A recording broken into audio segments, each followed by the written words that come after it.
Төв гудам руу харсан цэлгэр цонхны цаагуур. Жаахан өхнөө дундаа хийж хөдөлсөн залуу хос биесийг харж инээлцээр явж өнгөрнө. Номон охинч бас тэднийг хараад өөрийн ирэхгүй нэмсэглэлээ. Гэвч хоёр алаг нүдэн дүүрэн нулимстай хэвээр.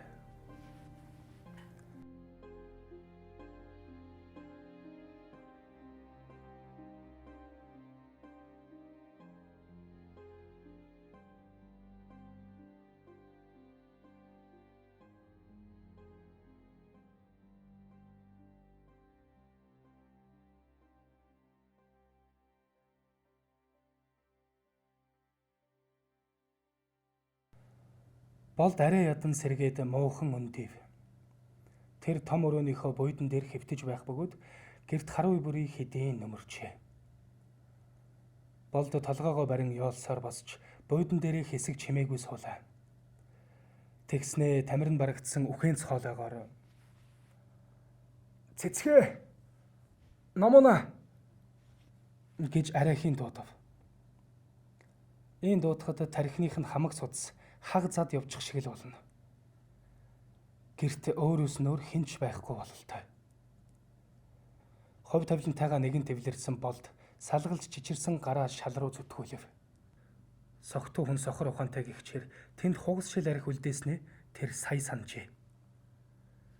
Гэвч арх байсангүй. Нүдээ дасгаад сайн харлаа. Үнэхээр байсангүй. Moo архичин хүүхэн. Ийн хараал тавьсаар Болд буйдангаас бослоо.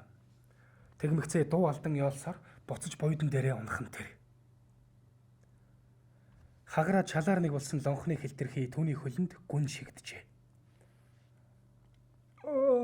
Новш. Юу вэ? Болд байдаг хараалаа урсгасаар хөлөө тэмтрэв. Уланд нь шилний хэлтэрхий зоогджээ. Шүд цуусаар шилийг арайхийн авч хаяад буйдангийнхаа арлууд авч үүд рүү зүглэв. Ийм байхдаа ч тэр хараал урсгахаа мартсангүй. Угаас өөр үг мэддэггүй мэт амандаа үгэлсээр. Өрөөсөн хөлийнхөө өсгийн дээр догонцож үүдэнд хүрэх мөчөд яг ард нь тас хийх чимээ гарч хөгжим чангаар нүргэлхэн тэр. Үхтлээ цочсон Болд давхин эргэж харлаа. Зураг тасчээ. Гөлөг. Болд эргэж буйдан руу тонгоогоод удирлаг авч зурагтны дууг хаав. Тэгснээ догонцсон явсаар нойлын өрөөлөв арай хийж орлоо. Нойлын өрөөний хаалга хаагдахад хэн нэгний зөөлөн хэрнээ зэвүүтэй хөхрөх дуу аяархан сонстов.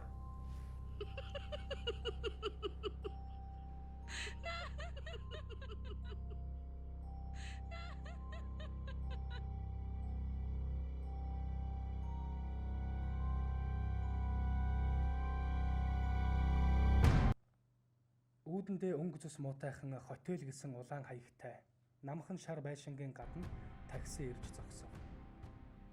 Таксинаас цэцэг бууж ирэх бөгөөд араасаа буусан туранхай бор залуутай тас сугдалцсаар буудлын хаалгаар шуудхан явж орлоо. Харин энэ бүхнийг энхүүш анхааралтай ширтсээр холгүйхэн зогсож байсныг халамцуу цэцэг даанч мэдсэнгүй. Энхүүш номон хоёр хамтдаа оройн хоол хийхээр бэлдэж байлаа. Номон мах хэрчиж, харин энхүүш цөөн хідэн төмсийг ням байлан харилгана. Тэр хоёрыг гэртээ ирэхэд Болд хаашаа ч юм гараад явсан бололтой эзгүй байсан ажээ. Энэ нь ч хоёр хүүхдэд хавьгүй амар юм. Номон охин мах хэрчих зуураа энхүүш рүү харж байн нэмсэглэнэ. Энхүүшээ. Яасан. Чамд баярлалаа. Энхүүш ногоогоо хэрчгээ болж номон руу гайхсан харцаар харлаа. Юунд тэр вэ? Номоо махаа хэрцсэн хэвээр бүх зүйлд чиний ээж, миний аав хоёр хамт амьдрах болсноос эхлээд л өнөөдрийг хүртэл чи миний төрсөн ах шиг л байгаа шүү дээ. Тэгэхээр баярлаа гэж би албан ёсоор хэлж байна. Гээд нүдэнд дулаахан инээмсэглэв. Энхүүч мөн инээмсэглээд ногоогоо үргэлжлүүлж арилгана. Би өөрийгөө чиний ах л гэж боддог. Тийм үү? Уг нь бид чацуу шүү дээ. Энхүүч чимээгүйхэн босч төмсөн дээрээ цоргоноос ус гоож улав. Тэр чимээгүй инээмсэглэсээр. Гэнэт энхүүшийн харц ус тосож байсан никел савны бөөрөн дээр тусаад голирчхэн тэр. Савны тусгалд мах хэрчиж байгаа номон бүхлээр харагдах бөгөөд номооны хажууд таац тулсан өндөр сүүдэр мэт хар зүйл зогсож байх нь харагдана. Энхүүш чичирсээр эргэж номон руу харлаа. Номон октын ажиггүй мах хэрчсээр байх ажээ. Энэ үед цоргоноос гойжих ус савны амсрыг хальж энхүүшийн гар руу хасгарав. Саялныг ухаан орсон хүү хурдан гэгчин цоргыг хаалаа. Ингэхдээ устай сав руугаа дахин харж зүрхэлсэнгүй.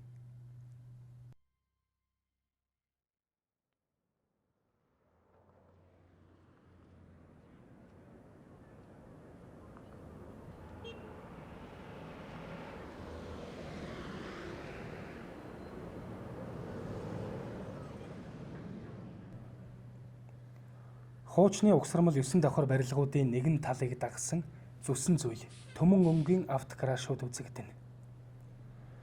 Болд хөл дээрээ тогтож ядан явсаар тэрхүү гарашуудын нэгнийх нь хан руу харж морь харахаар зогслоо.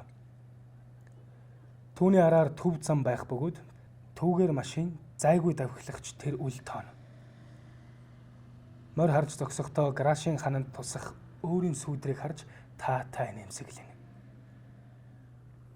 Тэр амандаа асааж амжаагүй тамхи цуужээ. Болд говьж давин морь харсаар. Гэтэл хажууханд нь хөлийн чимээ гарч хэн нэгэн эрэх шиг болов. Болд хөлийн чимээг сонссон ч тэр хүн рүү харалгүйгээр гарашинд туссан сүүдрийг согтуунуудаар харж айл нэмсэглэнэ. Үнэхээр хүн иржээ. Гарашинд туссан өөрийнх нь сүүдрийн хажууд бас нэг хүний сүдэр ирж зогсомогцоо зэрэгцээд морь харж эхлэх нь тэр. Болд өвгөө гал байна гэсээр өнөөх хүн рүү харлаа. Гэтэл тэнд хүн байсангүй. Болдын царай хоромхон барайж өмднийхөө захилгааныг яаран татчихад харсан зүгтээ унаж тусангүй. Ингэхдээ байн эргэж харж амандаа өнөөхөл хараалаа урсгасаар явна. Тэр тийм гүйсээр орцсныхоо үүдэн дэрж жаахан амьсгаа аваад хаалгыг дуу чимээтэйгэр нээгээд явж орхон тэр. Түүний ард хүнд төмөр хаалга тасхийн хаагдлаа.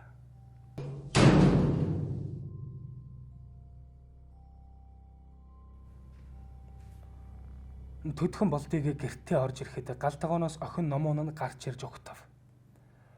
Болд айснаасаа болоод уусан архинд бараг л гарчээ. Номон болдод дөхөж ирээд гайхсан нүдээр чимээгүй ширтэнэ.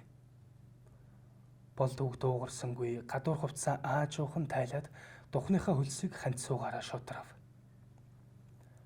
Гэхдээ хар цагаан дуугүй байх бөгөөд царай нь үнсэнд дарагдсан мэт зэвхий тааж үзэгдэнэ. Аавынхаа нэг л биш байгааг анзаарсан номон сая л нэг ам нээж. Аваа. Та зүгээр үү? Наад царай чинь гэх үед болд зүгээр. Алив аавда хүүт юм ээ гэж их л аядуухан хэлв.